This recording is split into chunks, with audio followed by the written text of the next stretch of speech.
நலம் காக்கும் ஸ்டாலின், உங்கள் குடும்பத்தின் நலன் அரசின் பொறுப்பு.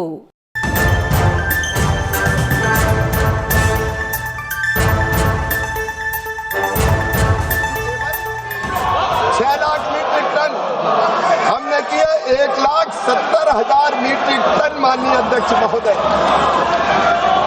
1,70,00,000 मीट्रिक टन। और माननीय अध्यक्ष महोदय ये सुन ले, गेहूं की खरीद पर पीएम आशा योजना के अंतर्गत खरीद पर और धान की खरीद पर हमने क्रमशः 1,70,00,000 रुपया, 1,70,000 करोड़ रुपया, गेहूं की खरीद पर 6,04,000 करोड़ रुपया, धान की खरीद पर 14,43,000 करोड़ रुपया किसानों के खाते में डाले। और पूरा देश सुन ले, 11 साल में 43,87,000 करोड़ रुपया किसानों के खाते में डाल के उनकी जिंदगी बदलने का काम मोदी सरकार ने किया। Member, in the last 10 years, Adhyaksh Mahoday, the government of India has developed various new varieties of seeds and many new agricultural techniques. Has any steps taken by the government to make the farmers aware of the campaign been launched to make the farmers aware about this issue? Could you please provide the details to this house? And second question is, in India more than 80% are small and marginal farmers.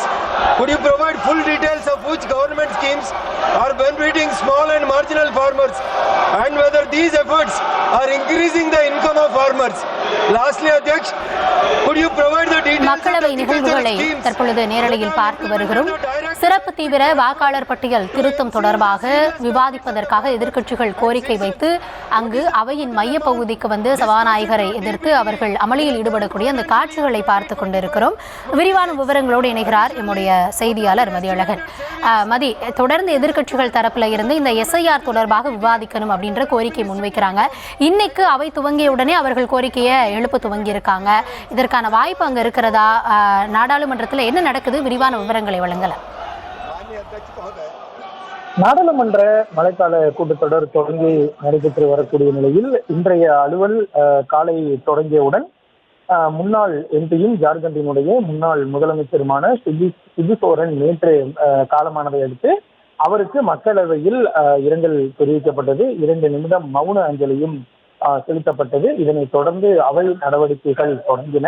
அப்பொழுது எதிர்க்கட்சிகள் பீகாரில் மேற்கொள்ளப்பட்டு வரக்கூடிய சிறப்பு தீவிர வாக்காளர் பட்டியல் சிறப்பு தீவிர திருத்தம் தொடர்பாக விவாதிக்க கோரி எதிர்க்கட்சிகள் சார்பில் முழக்கமானது எழுப்பப்பட்டு வருகிறது. தொடர்ச்சியாக இந்த கோரிக்கை முன்வைக்கப்பட்டு வந்தாலும் கூட இன்றைய தினமும் அதே கோரிக்கையை வைத்து எதிர்க்கட்சிகள் சார்பில் முழக்கமானது எழுப்பப்பட்டு வருகிறது. இருப்பினும் மத்திய அரசு தரப்பில் எந்த பதிலும் தெரிவிக்காதை அடுத்து தொடர்ச்சியாக அவையினுடைய மைய பகுதிக்கே வந்து எதிர்க்கட்சி எம்பிக்கள் தற்பொழுது முழக்கங்களை எழுப்பி வருகிறார்கள். இதன் காரணமாக இந்த அவையானது தொடர்ந்து நடத்த முடியாத ஒரு சூழலானது ஏற்பட்டிருக்கிறது. இருப்பினும் எதிர்க்கட்சி எம்பிக்கள் தங்களது முழக்கத்தை தொடர்ச்சியாக அவையில் எழுப்பி வருகின்றனர்.